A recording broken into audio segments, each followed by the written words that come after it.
जय श्री कृष्ण मारा वाला विद्यार्थीओ आज આપણે ફરી પાછા એક નવા વિડિયો સાથે મળીએ છીએ જેમાં પણ ચેપ્ટર નંબર 1 વાસ્તવિક સંખ્યાઓમાં પ્રકરણ આપણે આગળ લઈએ તો લાસ્ટ વિડિયોમાં આપણે જે વસ્તુ શીખી ગયા હતા તે પછી થોડી થિયરી પણ આપણે સમજી ગયા છીએ કઈ થિયરી તો કે અંકગણિતનો મૂળભૂત પ્રમેય આ અંકગણિતનો મૂળભૂત પ્રમેય છે ને બહુ અગત્યનો છે આ અંકગણિતનો મૂળભૂત પ્રમેય આપણા માટે બહુ કામનો છે તેના પરથી પણ ગુસા મેળવી શકાય છે તે આપણે લાસ્ટ વિડિયોમાં પણ તમને જણાવેલું હતું કે અંકગણિતનો મૂળભૂત પ્રમેય શું છે તો કે કોઈ પણ પ્રાકૃતિક સંખ્યા જે એક કરતા મોટી છે એક કરતા મોટી કોઈ પણ પ્રાકૃતિક સંખ્યાને તેના અવિભાજ્ય અવયવોમાં જો તેને વિભાજિત કરવામાં આવે તો અવયવોના ક્રમને અવગણીએ તો અનન્ય રીતે લખી શકાય છે અવયવોના ક્રમને અવગણવામાં આવે આવી આપણે વાત થયેલી છે થિયરીમાં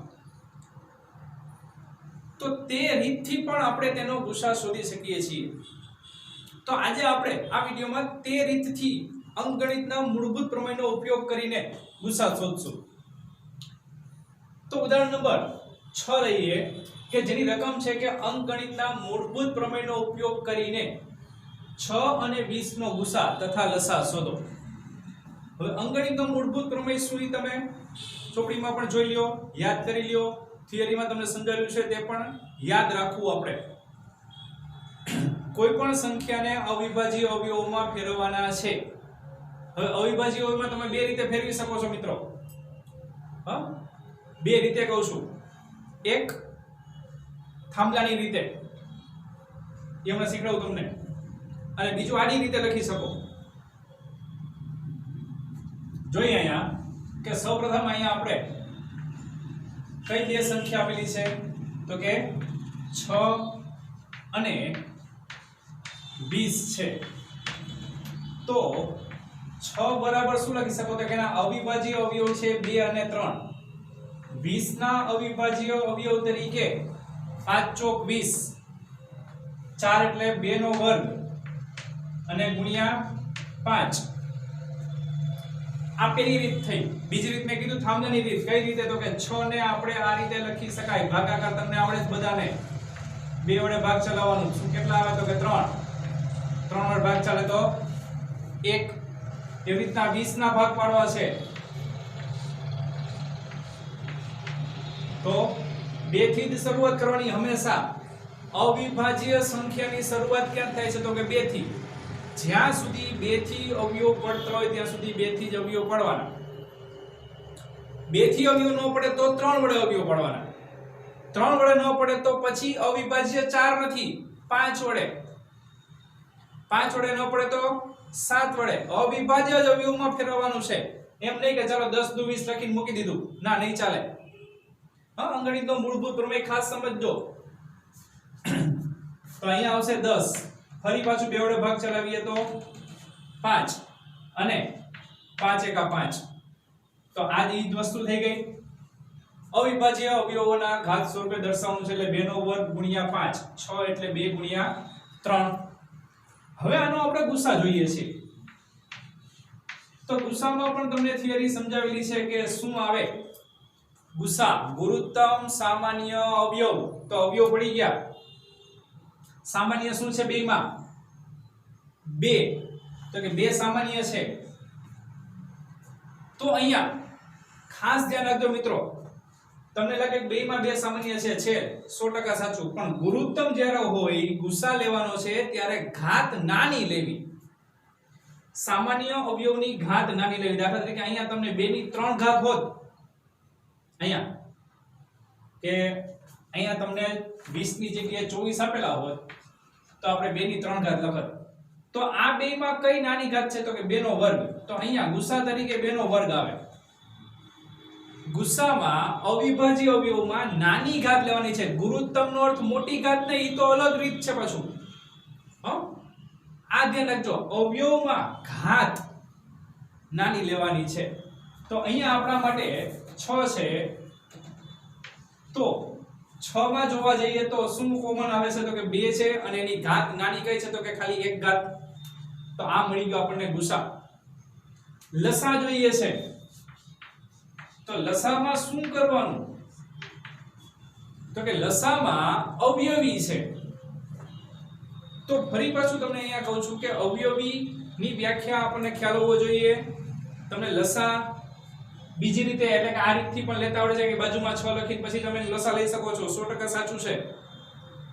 પણ અહીંયા કેમ લેવું? આ રીતથી કેમ લેવું? અવિભાજ્ય અવયવમાં કેમ લેવા? તો કે સૌપ્રથમ તો જે સામાન્ય અવયવ છે ને એ લખી લેવાનો. તો સામાન્ય અવયવ કયો છે? તો કે 2. ગુસામાં જેમ સૌથી નાની ઘાત લીધી હતી એમ લસામાં સૌથી મોટી ઘાત એની લેવાની. તો મોટી ઘાત કઈ છે? તો કે 2. તો 2 નો વર્ગ છે એનો લસા નથી. તો શું છે? તો કે અવયવી લેવાના છે. બાકી રહેતી બધી જ સંખ્યાઓ જે આપેલી સંખ્યાના આપણે અવયવ પાડેલા છે તેમાં બાકી રહેતી બધી જ સંખ્યાઓ શેમાં આવી જવી જોઈએ? લસામાં લઈ લેવાની. એટલે કે ગુણ્યા 3 અને ગુણ્યા 5. જો આ આવી ગયું, આ આવી ગયું, 3 પણ આવી ગયું, 5 પણ આવી ગયું, બધું. આ એનો લસા થશે. તો કેટલો આવશે? 6 પંચાને 6 ને 10 એટલે આવશે 60. તો 60 છે એનો લસા છે. તો આમ લખી શકાય કે આમ ગુસાઓ કઈ સંખ્યા? તો કે 6 અને 20 બરાબર 2 છે અને લસાઓ 6 20 બરાબર છે 60. 6 અને 20 નો લઘુત્તમ સામાન્ય અવયવી કેટલો છે? તો કે 60 છે. 6 અને 20 નો ગુરુત્તમ સામાન્ય અવયવ છે 2. એટલે આ થાંભલા રીત કહેવાય. આ રીત દર્શાવીને પછી તમે આમ દર્શાવી દો, ચાલે. અવિભાજ્ય અવયવમાં જ ફરજિયાત ફેરવવાનું છે, એ ધ્યાન રાખવું ખાસ. આમ 5 × 4 ન લખાય. 5 × 4 લખેલો ખોટું પડે. હવે તો કે કાઈ સામાન્ય ન નીકળે. જો આ ખોટું છે. આ અવિભાજ્ય અવયવ નથી. 4 છે એ વિભાજ્ય છે, એટલા માટે ખોટું કહું છું. બરાબર? ચલો ઉદાહરણ નંબર 6 થઈ ગયા બાદ આપણે લઈએ છીએ ઉદાહરણ નંબર 7. 7મા ઉદાહરણમાં પણ રકમ કઈ એવી છે પણ થોડોક શબ્દોમાં ફેરફાર આપેલો છે કે અવયવીકરણની રીતે 96 અને 404 નો ગુસા અને લસા શોધો.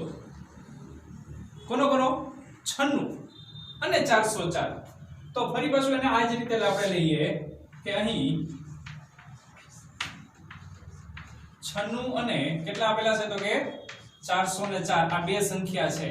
જો યુક્લિડની રીતે તમે લ્યો તો પણ જવાબ તો આ જ આવશે.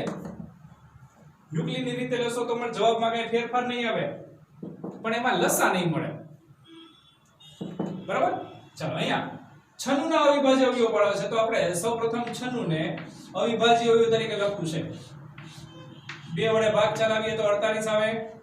ફરી પાછા 2 વડે ભાગ ચાલે છે 24 આવે. ફરી પાછા 2 વડે તો અહીંયા આવશે 12. ફરી પાછા 2 વડે તો 6, 2, 3, 3 અને 1. રાઈટ? ચલો 404 ને લખવું છે. તો 404 ના અવિભાજ્ય અવયવ તો કે 2 વડે ભાગ ચલાવીએ કેટલા આવશે? તો કે 202. ફરી પાછા 2 વડે તો 101. અને 101 છે એ અવિભાજ્ય અવયવ છે એટલે ડાયરેક્ટ 101 વડે જ ભાગ ચાલે. તો શું લખાય? તો કે આને લખાશે આ રીતે કે 96 બરાબર કેટલા આવશે? તો કે 2 × 2 × 2 × 2 × 2 એટલે કે 2 ની કેટલી ઘાત? 1 2 3 4 5. 2 ની 5 ઘાત ગુણ્યા કેટલા? તો કે 3. એવી રીતે 404. તો 404 એટલે 2 × 2 તો કે 2 ની કેટલી ઘાત થશે? તો કે 2 ગુણ્યા 101. આ થશે અવિભાજ્ય અવયવ. આ અવિભાજ્ય અવયવ થઈ ગયા. 96 ના અવિભાજ્ય અવયવ શું છે? તો કે 2 અને 3, પણ 2 ની 5 ઘાત અને 3 છે. 404 ના અવિભાજ્ય અવયવ 2 અને 101, પણ 2 ની 2 ઘાત અને 101. બરાબર? એટલે ઘાત સ્વરૂપે દર્શાવવા ખાસ યાદ રાખજો. હવે આનો ગુસા જોઈએ છે. તો ગુસા કેવી રીતના મળશે? તો કે ગુસા શોધવા માટે સૌપ્રથમ મેં તમને કીધું મુજબ કે સામાન્ય અવયવ જોવાનો. અવયવ કયો સામાન્ય છે? તો કે 2. હવે છે તો કે ના, જે અવયવ સામાન્ય લ્યો એની કેટલી ઘાત લેવાની? સૌથી મોટી કે સૌથી નાની? તો કે નાની ઘાત ગુસામાં આવે. ઘાત શબ્દ વાપરું છું, ઘાત છે એ નાની લેવાની છે, તો કઈ ઘાત નાની છે 2. ઓકે, તો ગુસા થશે 4. તો હવે લસા લેવો છે, તો લસા કઈ રીતે, તો કે લસા બધું આવી જવું જોઈએ, પણ જે અવયવ સામાન્ય છે એની સૌથી મોટી ઘાત લેવાની. તો 2 ની 5 ઘાત મોટી ઘાત થઈ ગઈ, બાકી એ બધું આવી જવું જોઈએ. તો 2 ની 5 ઘાત ગુણ્યા 3 ગુણ્યા 101 આ થઈ જશે આપણા માટે એનો લસા. હવે આ બધાનો ગુણાકાર કરવાનો. 2 ની 5 ઘાત એટલે 32 થશે. 32 ગુણ્યા 3 ગુણ્યા 101 એટલે કે 96 ગુણ્યા 101 આવશે. તો 96 ગુણ્યા 101 બરાબર 9696 થાય. તો આ લસા મળ્યો આપણને કોનો, 96 અને 404 નો લસા કેટલો છે, તો કે 9696 અને ગુસા છે 4. બીજી રીતે પણ તમે લસા મેળવી શકો છો, જોજો ધ્યાન રાખજો. બીજી રીત લઉં છું હવે કઈ, તો કે તમને અગાઉના વિડિયોમાં એક સૂત્ર લખાવેલું છે તેનો ઉપયોગ કરું છું. આ સૂત્ર હતું આ રીતે કે લસાઅ AB એટલે ત્યાંના કેટલું છે, તો કે 96 અને 404 છે બરાબર બે સંખ્યાનો ગુણાકાર એટલે 96 ગુણ્યા 404 અને છેદમાં એનો ગુસાઅ 96404 થાય. રાઈટ? તો અહીંયા બરાબર આવશે 96 ગુણ્યા 404 ના છેદમાં ગુસા છે 4, કારણ કે આ તો મળી ગયું હોય આપણને. અહીંયા ભાગાકાર કરીએ તો આવે છે 101, તો એના બરાબર કેટલો મળ્યો, તો કે 9696. તો આ રીતે પણ બીજી રીતથી લસા શોધી શકાય, પણ ગુસા તો આ જ રીતે આવે. ગુસાની બીજી રીત કઈ, યુક્લિડની ભાગ પ્રવિધિથી. યુક્લિડની ભાગ પ્રવિધિથી પણ તમે શોધી શકો છો. જ્યારે લસા બે રીતે થયું, એક અહીંયાથી અવિભાજ્ય અવયવની રીતે, જેમાં ઘાત સૌથી મોટી લેવાની, લસા લ્યો છો ત્યારે ઘાત મોટી લેવાની છે, અને બીજી રીતે સૂત્રનો ઉપયોગ કરીને કે બે સંખ્યાનો ગુણાકાર એ તે બે સંખ્યાના લસા અને ગુસાના ગુણાકાર જેટલો હોય છે તે આપણે શીખી ગયા છીએ. રાઈટ? આ ખ્યાલ આવી ગયો બધાને? ચાલો એક સ્ક્રીનશોટ પાડી લ્યો.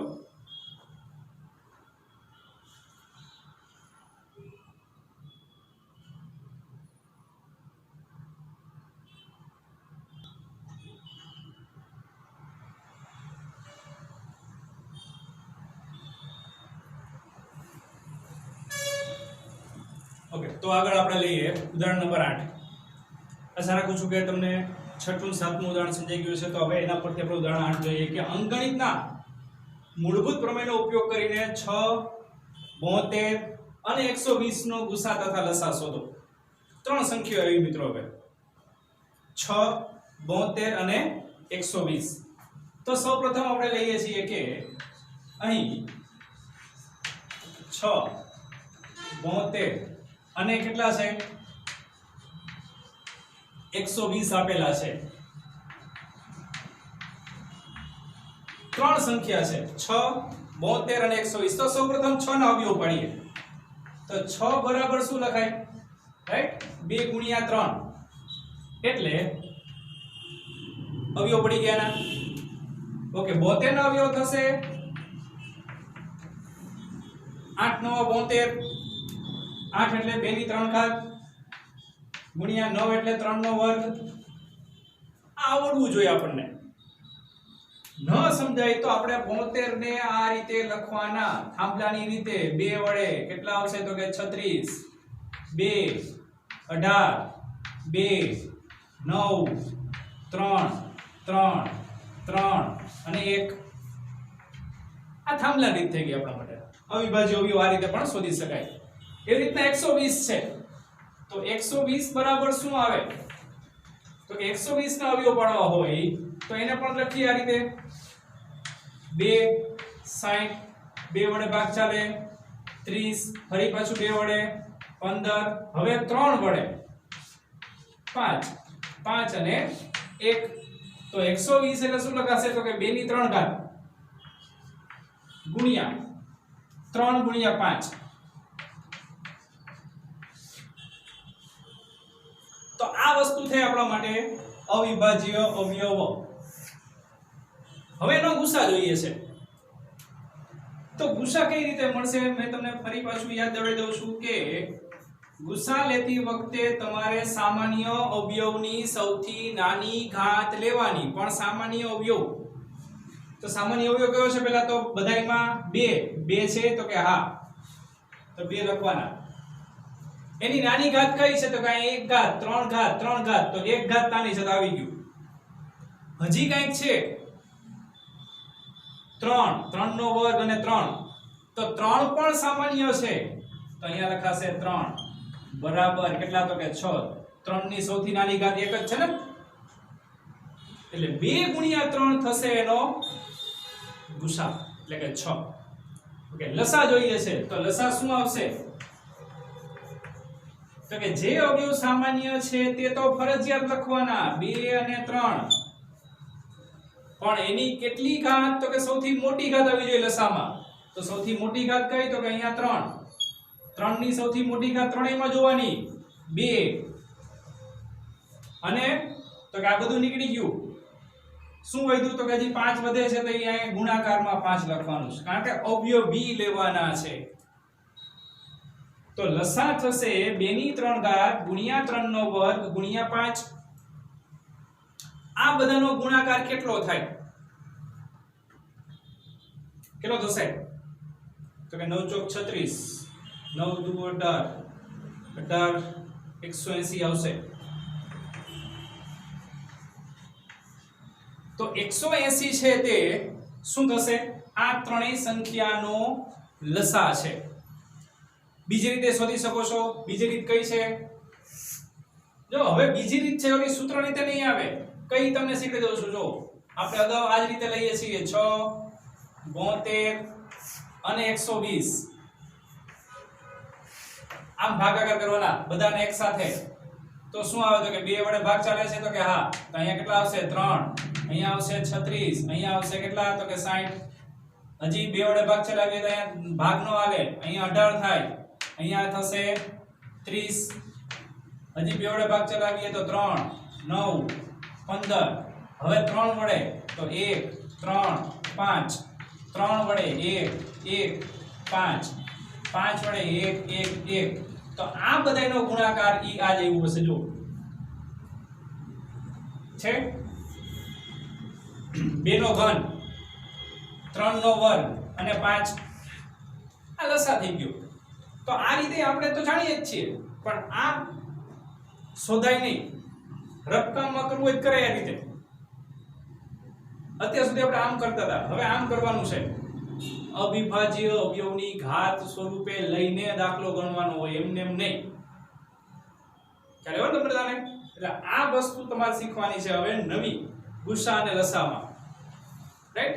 ચાલો આનો એ પણ તમે સ્ક્રીનશોટ પાડી લેજો સરસ મજાનો.